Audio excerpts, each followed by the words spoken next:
Good afternoon. Welcome to Candid Conversations, the YouTube website, and also on our blog at oneononecandidconversations.blogspot.com. I wanted to talk today about football. Now, I am not a sports fan. Okay, just so you know, not a sports fan. But I do follow the Winnipeg Jets, and I'm starting to get interested in NCAA football. The reason being is my brother-in-law is a big fan of the NCAA football. And particularly, he follows the Notre Dame team, which is the Fighting Irish.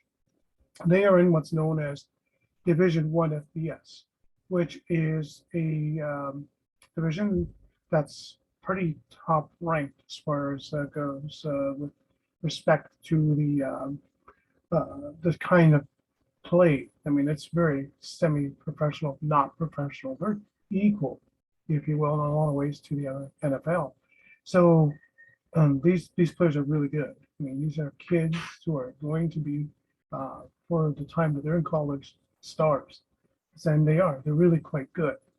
Then there are other divisions within the NCAA, which basically allows for other colleges to get involved in universities.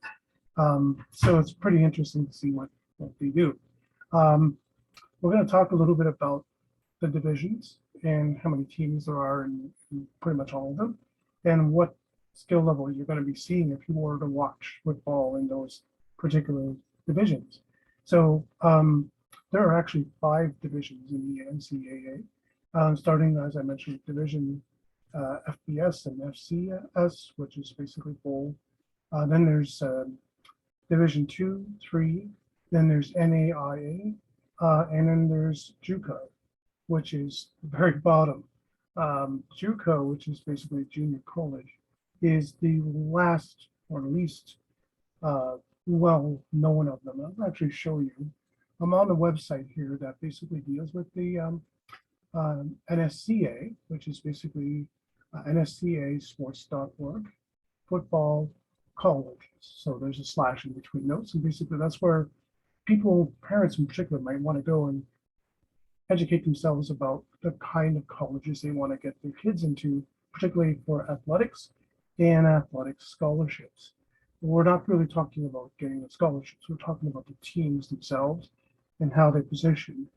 But it's important if you really want to get, an education.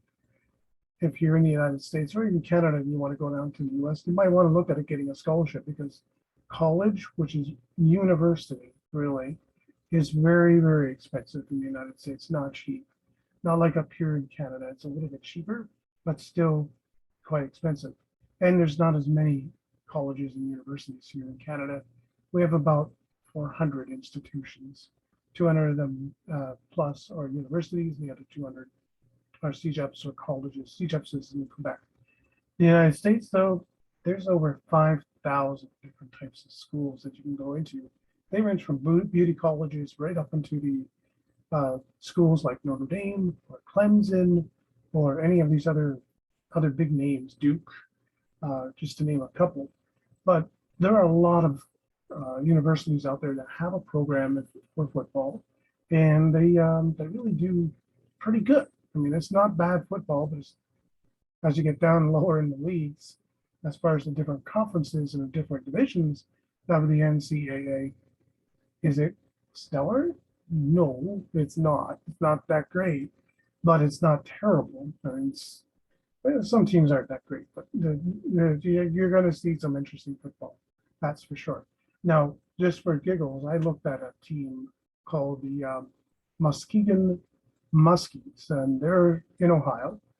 Muskegon College is out there. It's a smaller university, and they have about 14,000 seating capacity in their stadium, and they play a variety of teams in the OAC, which is the conference they're in, which is basically pretty much Ohio.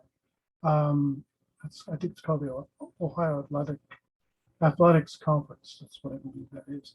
It's certainly not like Pac-10 or any of these other big ones that are in the divisions and the bigger ones, but it's Division 3 football, which I will touch on But basically, like I said, there's 5 different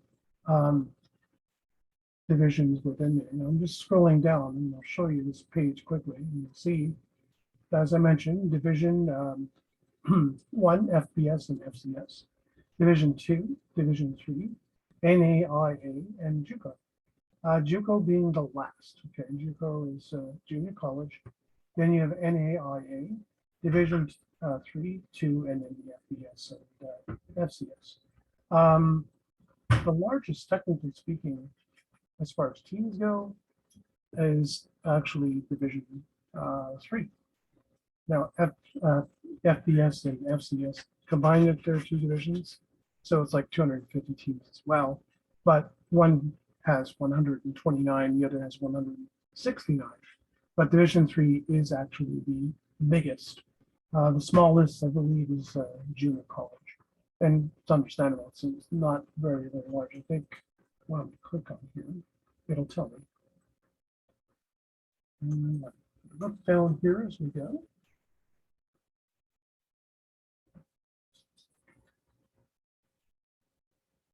$65. So these are junior colleges, colleges that are small. They are not, very well known. So you might have, for example, like an Allen Hancock or American River College. Let's see who else is there. Butte College in California. These are really small institutions. So their programs aren't extremely large, but they do have programs and they do play in this league. And there's a couple of conferences.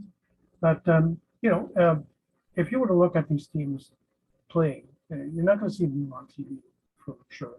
You might hear them on TV or see them on TV and hear them on radio. But at a national level, like a CBS or ESPN, they're not going to get covered. But if you want to look for them, you can. And you might find them pretty interesting. Do these schools offer college with a scholarship? Yeah, they do. They do grant scholarships. So if you want to play for them, you can get a football scholarship, which is pretty good. So you might want to check out some of those schools. I'm going to go back up here and click here. NAIA. All right, that's the next one, which is the NAIA, which I believe is, I don't know what it means, but I'll have to look that up. Probably the National Association of Independent Athletics. I don't really know. But it talks about their divisions and such. How many teams do they have? Let's see here, 95.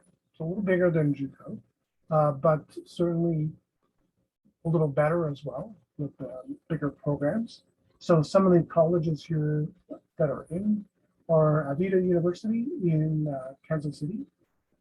Baker is also in there. Whoops. Briar Cliff University in Sioux City, Iowa is there. So that you'll see. Is the football better there? Yeah, you're starting to get better football. You're starting to get, above high school. I mean, even JUCO is above high school, but you're getting a better program. So I believe they also provide scholarships as well to people who want to get involved. Again, not really going to see much in the way of coverage as far as television goes, but what's really cool is you'll be able to, enjoy some better football if you're really interested in seeing how some programs develop and how they might get better. Some of the schools will have better programs, some will have weaker programs, but at least it's interesting. And you'll see these here as we go down there. Hastings College, just another one, and so on. Next, we go up to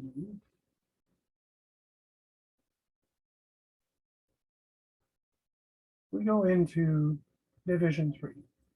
Very large, as I mentioned. This is where that team I mentioned, the Muskies, are in Ohio.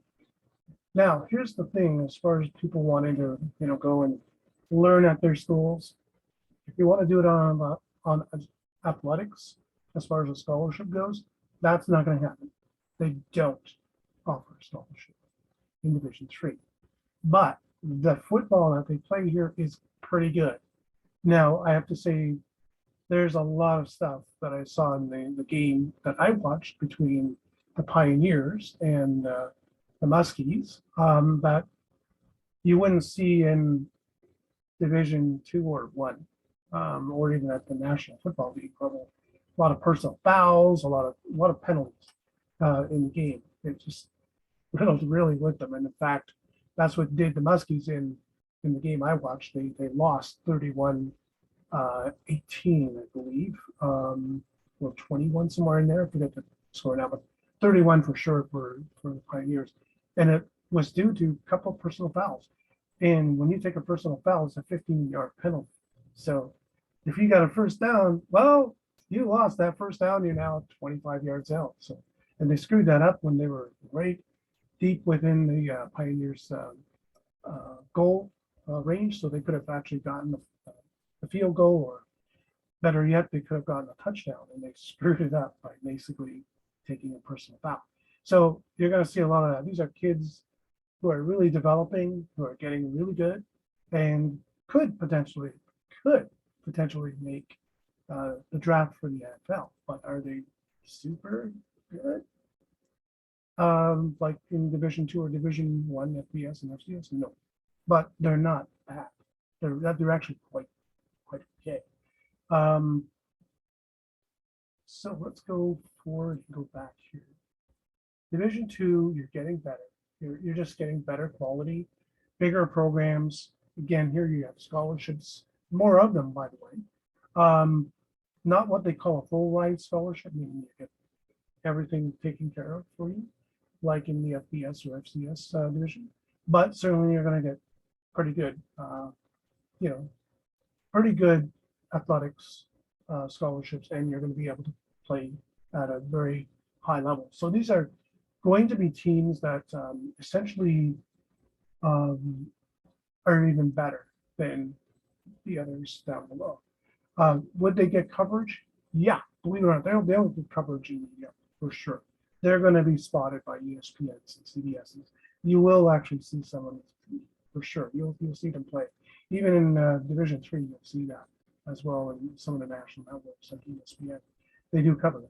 So now you're getting coverage with national attention. So that's a good thing, because if you're wanting to be someone known, if you're really interested in a career in pro sports, you might want to do that. Of course, I would always say to anybody who's going to do that kind of thing, like any arts or sports, get something behind you as far as an education goes. Like, I mean, I loved broadcasting.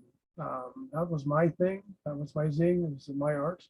But at the end of the day, it really didn't feed me. At the end of the day, I had to basically get out of that career because I wasn't going anywhere after 5 years. It can turn into a career, but it's hard to get up to the top levels. So it's more art than anything else. But that's another story for another day. But what happened was I said, okay, I need to make money. So I jumped into call centers. So that's what I did. And I also have got some other education as well. I'm a trained medical secretary. So what I'm saying here is that, yeah, athletics and scholarships and all that, really cool.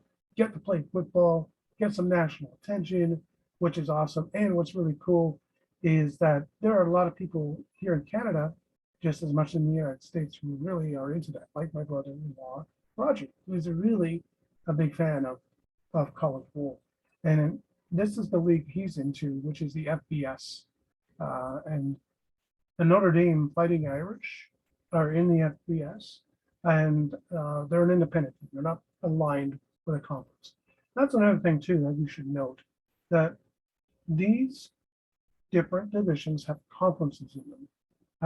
So you'll hear names like Pac-10, Big 12, and such in there. There's different ones.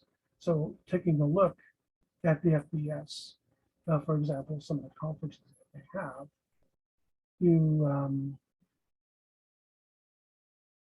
you would see Southeast, Southwestern Atlantic Conference, or Western Atlantic.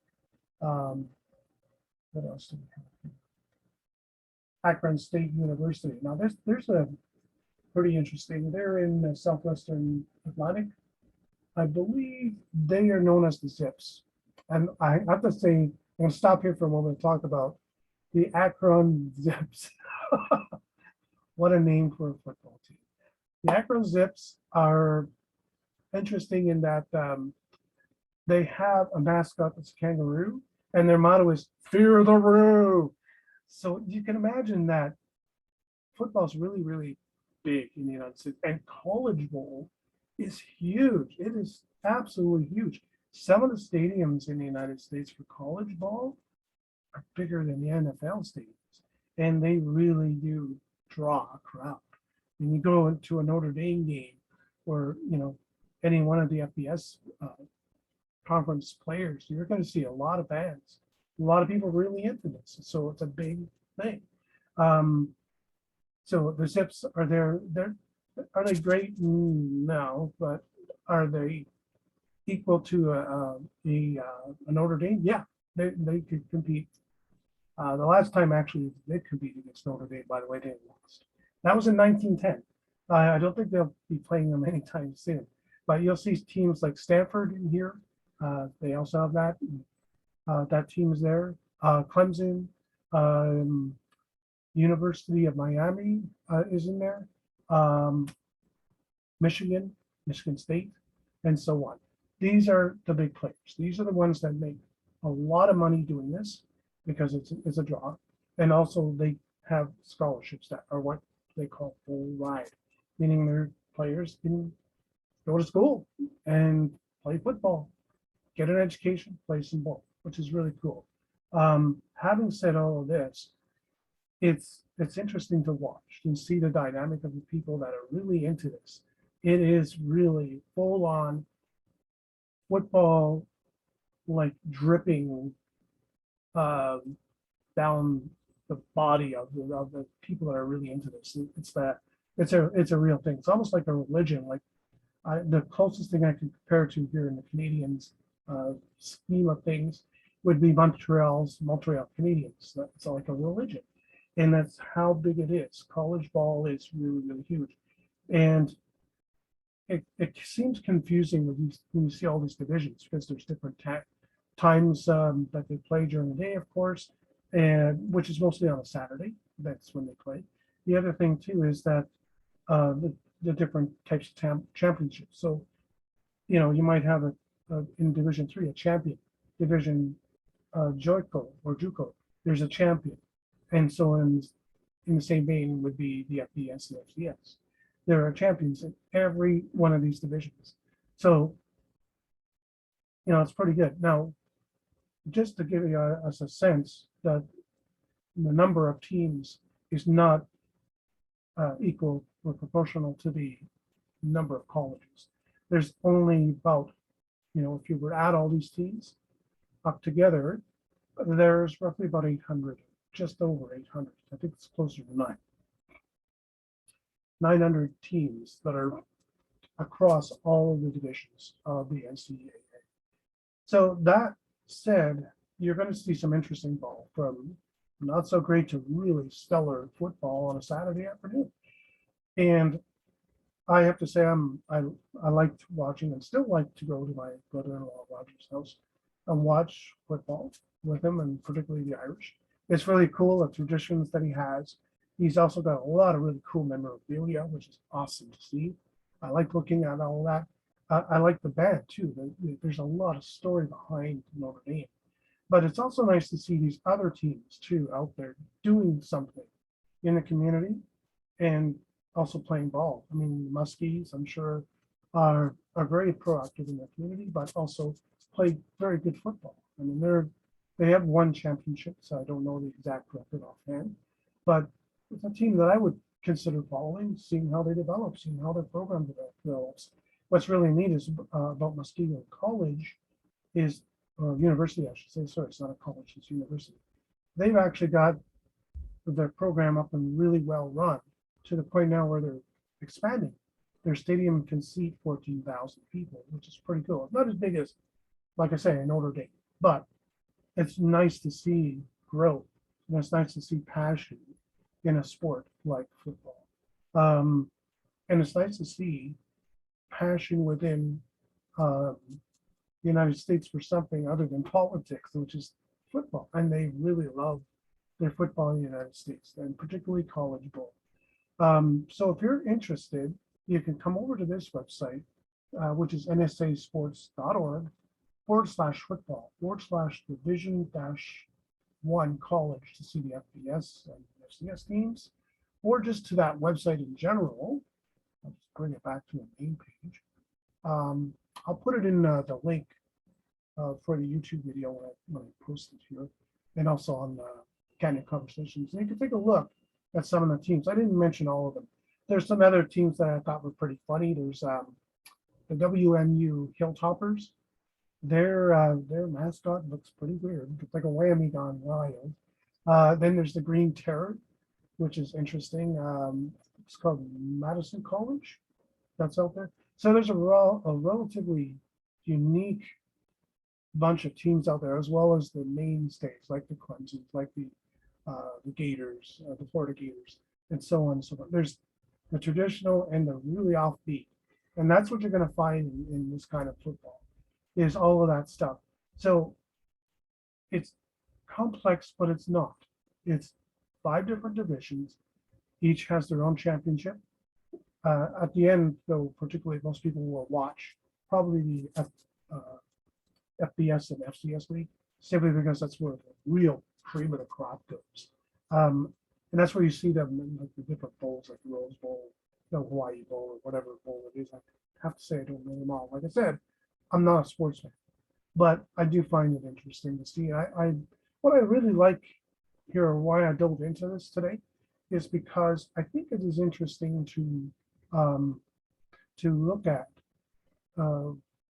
underdogs. I'm into the underdogs. That's why I like the Winnipeg Jets. They're kind of underdogs, and teams that are underdogs I kind of favor, because it's just cool to see them try and come close and get successful, and actually do from time to time win. So I think that's really why, if I was going to watch football, I probably would watch Division 3, because it's interesting. Yes, it's not FBS and FCS football. It's not stellar, but is it bad? No. I mean, it's not like junior high or senior high school football. But even there's some interesting things that go on in the United States with football at the high school level. Pretty competitive. I can't get into that, but there's thousands of schools that have it, and it's a big thing even in the United States. Here in Canada, not so much.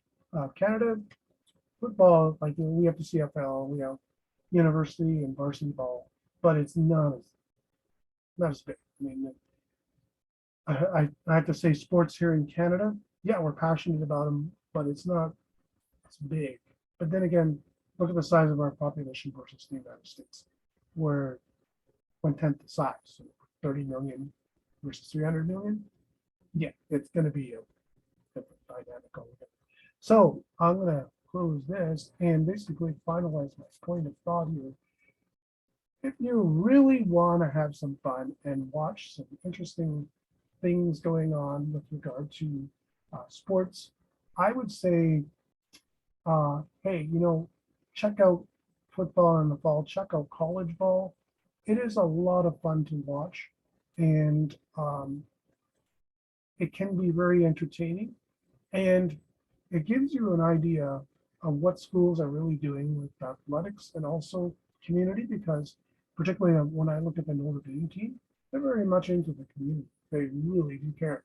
So it's really cool to see that schools like these are developing young people to take leadership roles, and part of that is through athletics. Thanks for watching this video. My name is Cliff. My blog is one-on-one-candidconversations.blogspot.com. You can visit here on this YouTube page. If you'd like what you're seeing, subscribe, like the videos, and also feel free to send me a note. candidconversations@hotmail.com is where you can email me and ask any questions. Maybe you might want me to do something interesting, different, maybe an interview. Like, for example, I'm hoping to get one with DC Glenn, the guy who did Wolf. There it is. Hoping to get that soon done. But for now, I'm going to leave this video And I really, truly appreciate you taking a few minutes here to watch this. And I hope you found it somewhat, if not totally interesting, because to me it is. It's interesting to see how NCAA football actually works. So it's now I've given you a, a brief explanation. There's a lot more to it than that, but take a dive on this webpage. And I think you'll find this rabbit hole very interesting to dive down. And thanks again for tuning in onto the YouTube page and also at one-on-one Candid Conversations.blogspot.com. Candid Conversations. Thanks again. I'll see you soon.